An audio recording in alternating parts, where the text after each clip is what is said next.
জাপানের রেস্টুরেন্ট বিষয়ে আসতে চাচ্ছেন?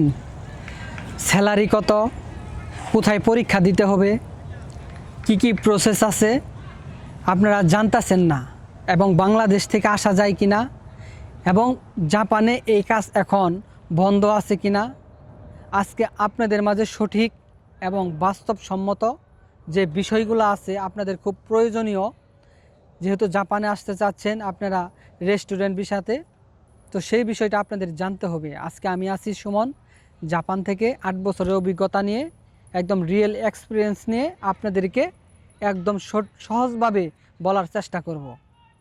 তো চলুন শুরু করি। আরেকটা বিষয় আমি বলতে চাই, আমি কিন্তু একদম ফ্রি সার্ভিস দিয়ে থাকি। যারা যারা জাপানে আসবেন, জাপান পর্যন্ত আপনাদের আসার জন্য হেল্প করব, একদম ফ্রি সার্ভিস। তো বিষয়টা মাথায় রেখে যদি কোনো কিছু জানার থাকে, জাপানে আসবেন, কোনো কিছু বুঝতেছেন না, কোনোভাবে কোনো কিছু প্রসেস করতে পারতেছেন না, এবং কি কি লাগবে, কাগজপাতি কোন যাই লাগুক কি কি লাগবে, এবং কোন এজেন্সি ভালো না খারাপ সেগুলো বুঝতেছেন না, তো একদম ফ্রি সার্ভিস দিব জাপানে আসা পর্যন্ত। তো ইনশাল্লাহ এটা মাথায় রাখবেন। রেস্টুরেন্ট বিষয়তে, যেটাকে ফুড সার্ভিস বলে, জাপানে 4টা বিষয় আছে। একটা হচ্ছে কিচেন, যেখানে খাবার তৈরি করে। আরেকটা হচ্ছে কাস্টমার সার্ভিস, যেখানে ওয়েটার বা মেসিয়ার বলে। আরেকটা হচ্ছে ক্লিনিং, যেটা পরিষ্কার পরিচ্ছন্নতা করে। আরেকটা হচ্ছে ম্যানেজমেন্ট, যেটা বেসিক। তো এই 4টা বিষয় নিয়ে জাপানের রেস্টুরেন্টে কাজ করার সুযোগ রয়েছে। তো কারা কারা জাপানে এই রেস্টুরেন্টে কাজ করতে চান অবশ্যই কমেন্ট করে জানাবেন। যদি কোনো প্রসেস করে দিতে হয় ইনশাল্লাহ করে দেওয়ার চেষ্টা করব। তো এই 4টা বিষয় যদি আপনি কাজের অভিজ্ঞতা থাকে বা কাজ করতে পারেন বা কাজ করতে চান, তাহলে জাপানে কিন্তু আসাটা আপনার জন্য খুবই ভালো একটা সুযোগ। এখন বাংলাদেশ থেকে আপনারা কিভাবে আসবেন? বাংলাদেশে এই রেস্টুরেন্ট ভিসার যে প্রক্রিয়াটা রয়েছে, পরীক্ষা স্কিল টেস্ট কিন্তু লাগে, প্রক্রিয়াটা রয়েছে, এটাকে বাংলাদেশ থেকে কি সম্ভব? আমি বলবো হ্যাঁ সম্ভব। এবং এটার বেতন কত, এগুলো সব আলোচনা করব। প্রথমে আমরা বলি এটার বেতন। তো জাপানে যেহেতু রেস্টুরেন্টের অনেক মূল্যায়ন রয়েছে, অনেক কর্মীর চাহিদা রয়েছে, সেক্ষেত্রে জাপানে আপনার 1,80,000 ইয়েন থেকে, যেটা জাপানিজ ইয়েন, এক মানে জাপানের 10,000-এর এক মান বলে, এক মানে বাংলাদেশি টাকায় 8,000 থেকে 7,500 ওঠানামা করে, এটা মাথায় রাখেন। এক মানে 8,000 ধরেন। এখন 1,80,000 ইয়েন জাপানি ইয়েন, এবং 1,80,000 থেকে 2,50,000 ইয়েন, মানে 2.5 লক্ষ ইয়েন বা 2,80,000 ইয়েন, এর মধ্যেই বেতনটা হয়ে থাকে। তো বাংলাদেশ থেকে আসলে অনেক টাকা সেভ করতে পারবেন, এবং রেস্টুরেন্টে অনেক সময় অনেক ফ্রি সার্ভিস দিয়ে থাকে আপনাদেরকে যারা কাজ করে। হ্যাঁ, মিল মানে খাবারের যে অপশনটা রয়েছে, আপনারা কিন্তু ফ্রি সার্ভিস পাবেন কত সময়। হ্যাঁ, ওয়ারি বিকি পাবেন, ওয়ারি বিকি আর কি সার, আর কি জাপানিজ ওয়ারি বিকি বলে, ও সার পাবেন।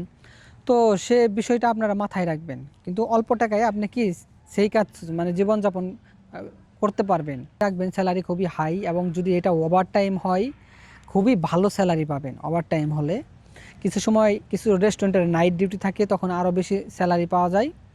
তো যাই হোক, আপনারা কিন্তু ভালো একটা স্যালারি পাচ্ছেন এই বিষয়ে যদি আপনারা আসেন রেস্টুরেন্ট বিষয়। এটাই হচ্ছে ফুড সার্ভিস।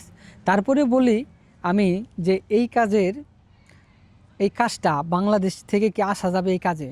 হ্যাঁ, অবশ্যই আসা যাবে। বাংলাদেশে 2টা ক্যাটাগরি বা 2টা সেক্টরে আপনি পাস করা লাগবে। একটা সেক্টর হচ্ছে আপনি জাপানিজ ল্যাঙ্গুয়েজ শিখতে হবে, যেটা হচ্ছে JLPT বা নাট টেস্ট N4 বা N3। N4 হলেই যথেষ্ট, এই জবের জন্য অ্যাপ্লাই করা যা। যদি আপনারা জাপানিজ ভাষাটা শিখেন সেক্ষেত্রে আপনার সুযোগ রয়েছে।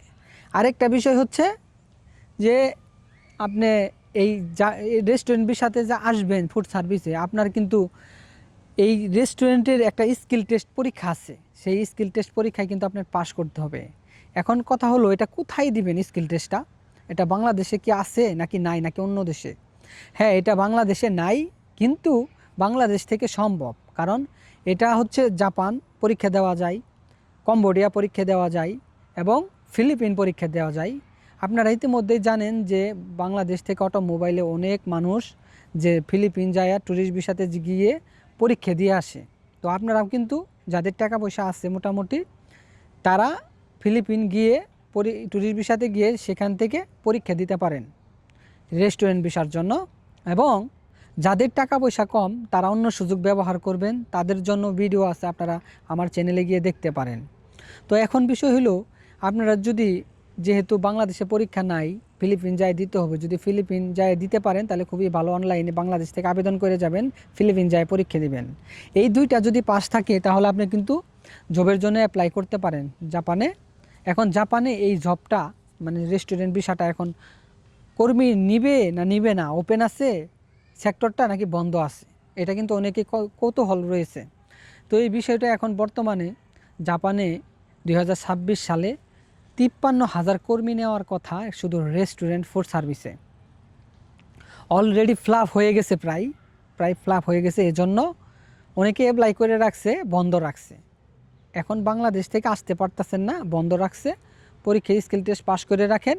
2026 শেষ হলে 27, 28, 29 আপনারা তো প্রিপারেশন নিতে একটু সময় লাগবে। তো সেই অনুযায়ী আপনারা প্রিপারেশন নেন, খুবই ভালোভাবে প্রিপারেশন নেন। এবং এই জাপানে এই রেস্টুরেন্টে খুবই বেতন ভালো। হ্যাঁ, আপনি যদি একবার আসতে পারেন, জাপানের লাইফ তো বুঝেনি, মানে একটা উন্নত রাষ্ট্রে আইসা লক্ষ লক্ষ টাকা ইনকাম করা, এটা সুযোগ কতটুকু আপনারা আয়ত্তে নিয়ে আসতে পারবেন আমি জানি না, কিন্তু আপনার প্রচুর পরিশ্রম করতে হবে। এজন্যই একটা দেশে আসবেন, তাদের ভাষা শিখতে হবে, এই ফুড সার্ভিসের স্কিলটা পাস করতে হবে এবং অন্য দেশে যায় পরীক্ষা দিতে হবে।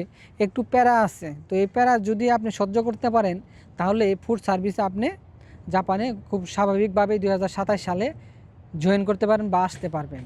এখন এজেন্সির কথা বলি। আমাদের বাংলাদেশের এজেন্সিগুলা ভাষা এবং স্কিল টেস্ট যদি পরীক্ষা দেন ফিলিপিন যায়, তাহলে 1 থেকে 2 লক্ষ টাকা খরচ হতে পারে আপনার জন্য। এবং যখন এই দুইটা স্কিল টেস্ট পাস করে ফেলবেন, জাপানি ভাষা এবং স্কিল টেস্টটা ফুড সার্ভিসের, তারপরে আপনি যে ভিসার প্রসেসিংটা করবেন সেখানে 3 থেকে 4 লক্ষ টাকা বা 3 থেকে 4 লক্ষ টাকাই লাগবে, মোট 6 লক্ষ টাকা লাগতে পারে বা 7 লক্ষ টাকা এর মধ্যেই হতে পারে, 5 থেকে 7 লক্ষ টাকা। এখন কিছু কিছু এজেন্সি আপনাকে 10 লক্ষ টাকা বলবে, 12 লক্ষ টাকা বলবে, এগুলো কিন্তু স্ক্যাম। এখান থেকে সাবধানে থাকেন, এত টাকা লাগে না।